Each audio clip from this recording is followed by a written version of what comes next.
बिस्मिल्लाहिर्रहमानिर्रहीम। अस्सलाम वालेकुम। प्रोग्राम इन सेशन के साथ मैं हूं आसमा चौधरी। आपको खुश आमदीद कहते हैं। आज के प्रोग्राम में मोहतरमा बेनज़ीर भुट्टो शहीद के हवाले से हम गुफ्तगू करेंगे।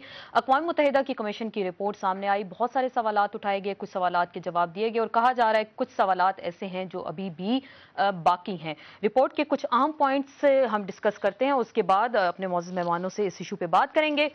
कमीशन ने जो अपनी रिपोर्ट शाया की है उसमें लिखा गया है कि बेनज़ीर भुट्टो के कत्ल की जिम्मेदार परवेज मुशर्रफ की हुकूमत है। धमकियों के बावजूद बेनज़ीर भुट्टो की सिक्योरिटी के इंतजामात फुल प्रूफ नहीं किए गए थे।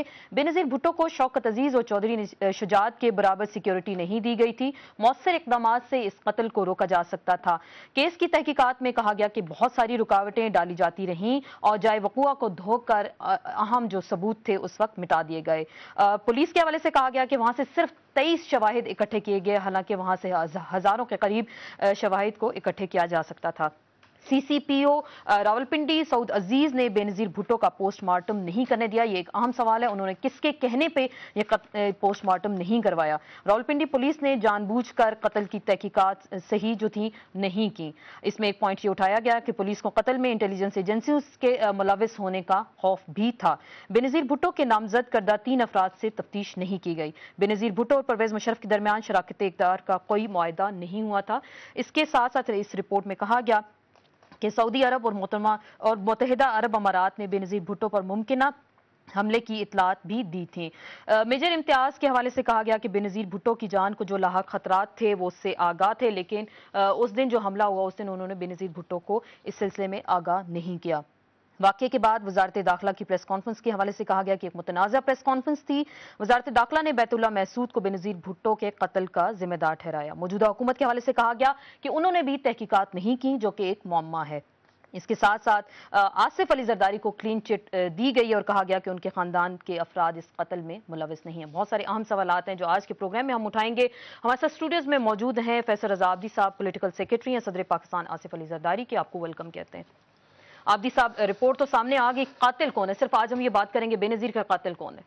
आसमा, पाकिस्तान के अंदर जब भी आप किसी के खिलाफ कोई केस फाइल करते हो तो रिवायत रही है कि उसको कहा जाता रहा हमेशा कि इंतकामी कार्रवाई का निशाना बनाया गया, कुछ भी हो।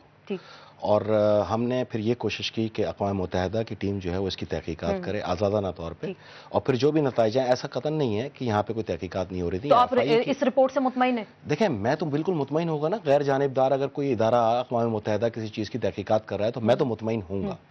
लेकिन जो यहाँ पे तहकीकात चल रही हैं वो भी अनकरीब मंजर आम पे आ जाएंगी और एक सही सिमत हमें मिली है। यहाँ कौन तहकीकात कर रहा है? कहा जा रहा है कि एफआईआर तो अभी दर्ज नहीं हुई बीबी की शहादत के हवाले से। एफआईआर जो है वो दर्ज हो चुकी थी, लेकिन मैं आपको ये बताऊं कि इस रिपोर्ट की जो सही सिमत अब हमारे सामने आई है, तो गवर्नमेंट ऑफ पाकिस्तान जिस पे ये अक्सर तनकीद का निशाना बनाया जाता रहा कि इन्होंने सही पैराए में आके तहकीकात नहीं की, उसमें आप बहुत तेजी देखेंगे। लेकिन इसमें एक पॉइंट, जैसे आज मखदूम अमीन फहीम साहब से किसी ने बात की तो उन्होंने कहा कि ये तो रिपोर्ट ऐसी है जैसे मसले कश्मीर। अक़वाम मुत्तहिदा ने हमें शुरू से इल्तवा का शिकार किया मसले कश्मीर के हवाले से, और इस रिपोर्ट में भी किसी मुल्जिम की जो है निशानदेही नहीं की। हालांकि बहुत सारे इसमें पॉइंट्स उठाए गए हैं, वो तो आपसे बाद में डिस्कस करेंगे। क्या वाकई रिपोर्ट मसला कश्मीर नहीं, ऐसी बात नहीं है कि देखें जी, अक़वाम मुत्तहिदा ने यहाँ पे तहकीकात की, मुख्तलिफ सियासतदानों से मुलाकात की, उन लोगों से भी मुलाकात की जिन्होंने खुद ख्वाहिश जाहिर की कि हमसे भी पूछा जाए। हालांकि उनका कोई लेना देना नहीं था इस पार्टी से, ना ये हम मौजूद थे, ना यहाँ रावलपिंडी के अंदर उन्होंने कभी वो जलसे के आसपास मौजूद थे, लेकिन उनकी ख्वाहिशात को पेश नजर रखते हुए अक़वाम मुत्तहिदा ने बुलाया उनको, उनके घरों पे गए। अपनी रिपोर्ट में उन्होंने लिखा कि हम बहुत सारे लोगों से तफ्तीश करना चाह रहे थे लेकिन वो लोग हमें मुहैया नहीं किए गए। जाहिर बात है गवर्नमेंट तो आपकी, आप लोग तो सरकारी तौर पे देखें, उन्होंने एक वाज़ेह तौर पे एक चीज लिखी है कि साबिका हुकूमत, साबिका पंजाब हुकूमत, वो उस वक्त के जो निगरान जो भी सेटअप था यहाँ पर लोकल बॉडीज का, और वो पुलिस के अफसरान, वो तमाम मुलविस हैं क्योंकि उन्होंने कोताही बरती। असल चीज जो आप डिस्कस करनी है ना, वो आप ये करें कि ये हिफाजत की जिम्मेदारी किसकी थी, क्या हुआ क्या नहीं हुआ, कौन मिले कौन नहीं मिले, ये सब बात की बात है। बिल्कुल, हिफाजत की जिम्मेदारी उस वक्त की दौरे हुकूमत पे थी। सिक्योरिटी दी गई थी परवेज मुशर्रफ गवर्नमेंट की जानिब से भी दी गई थी, ठीक है। एक आप लोगों की इंटरनल सिक्योरिटी थी जिसके इंचार्ज थे रहमान मलिक साहब थे।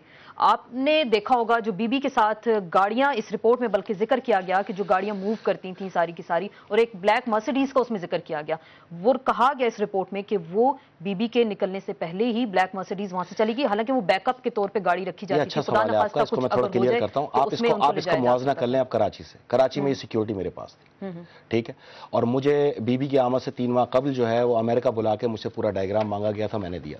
वो रोप सिक्योरिटी थी, उसके अंदर जितने लोग मौजूद थे 1000 के करीब कारकुन, वो हमने चुने थे जरदारी साहब के हुक्म पर। उस पे उन 1000 कारकुनों पे 60 कमांडर थे। हमने पुलिस पे भरोसा नहीं कर रहे थे।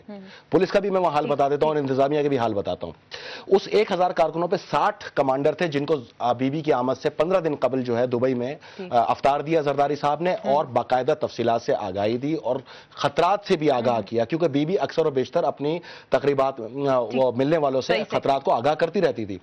तो जान दी हमने। तो पहले धमाके के बाद हमने भी पुलिस वहां नहीं देखी और कोई बैकअप पे हमने वहां गाड़ी भी नहीं देखी, और लाखों का मजमा बिल्कुल लाखों का मजमा। आप बिल्कुल, आपकी बात बजा, 6 मिनट में नजर भी नहीं आया। ठीक, मैं ये सिर्फ यहाँ पे पॉइंट उठाना चाह रही, जो काली मर्सिडीज का जिसमें जिक्र किया गया इस रिपोर्ट की पॉइंट 111 और 112 के हवाले से, उसमें लिखा गया कि ब्लैक जो मर्सिडीज थी बीबी की मलकियत थी और बैकअप के तौर पे रखी जाती थी। जब उनकी गाड़ी मूव करती थी, एक लैंड क्रूजर थी, एक ब्लैक मर्सिडीज, उसमें बाबर ऐवान रहमान मलिक पहले निकल गए। जब बीबी शहीद हुई और रहमानाबाद के करीब चौक पे यू टर्न जब लिया गया तो वहां पे गाड़ी के टायर पंचर हो गए, शहरी रहमान की गाड़ी मंगाई गई, वहां पे उसको शिफ्ट किया गया, बीबी को हॉस्पिटल ले जाया गया। रहमान मलिक बाबर अवान काली मर्सिडीज लेके पहले क्यों निकल गए? उस सिक्योरिटी के तो इंचार्ज थे। मैं सबसे पहले तो आपको ये बताऊं कि जो हमें असल बात करनी है, मैं इस पे भी आता हूं, असल बात ये करनी है कि जब बीबी वहां से निकल रही थी तो बाकायदा हिसार होना चाहिए था सिक्योरिटी फोर्सेस का।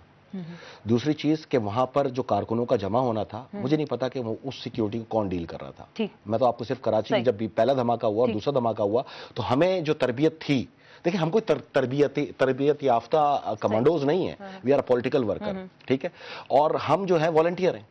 वॉलंटियरली हम लोग जो कर सकते थे वो हम कर सकते थे, लेकिन हमने बीबी को एक सेफ सवाल आपने पूछा कभी नहीं रहमान मलिक साहब ब्लैक रहमान मलिक साहब सिक्योरिटी एडवाइजर थे। चले एडवाइजर ही थे वो पहले। अच्छा, जिनको जरदारी साहब ने नॉमिनेट किया, बैकअप के लिए जहीर खान, जिनको जरदारी साहब ने नॉमिनेट किया, जहीर खान और तौकीर कायरा शहीद, ये दोनों वहां शहीद हो गए। सही है। अब बेशतर कारकुन जख्मी भी हुए। बात यह है कि आपको ये इस चीज का तयन करने में, ये वहां के जो इलाकाई पुलिस थी, ये तो उस चीज का तयन करे ना कि आया गाड़ियों में फासला कितना था, बैकअप था। रहमान मलिक साहब से आपने पूछा नहीं, काली मर्सिडीज बीबी की बैकअप के लिए गाड़ी हमेशा होती थी, वो रहमान मलिक साहब लेके निकल गए, बिल्कुल वहां से चले गए। तो इस दिन में हम क्या साबित करने की कोशिश कर रहे हैं? लॉ मिनिस्टर बीबी की गाड़ी वो लेके किसी ने सवाल उनसे आगे गए। अगर मैंने उनसे एक आध बार पूछा था कि ये हुआ क्या था, कहने लगे हम निकले, रश बहुत था और हमें निकलना था स्पीड से और बीबी को भी बैकअप करना था, लेकिन अचानक कारकुनों की आमद हो गई। तो रुक जाते, सुनिए ना, बीबी प्रायोरिटी थी या उनको पहले निकलना जरूरी था? ये तो आप उनको बेहतर तौर पे वही बता पाएंगे, लेकिन जब वो निकले हैं, जो मैंने उनसे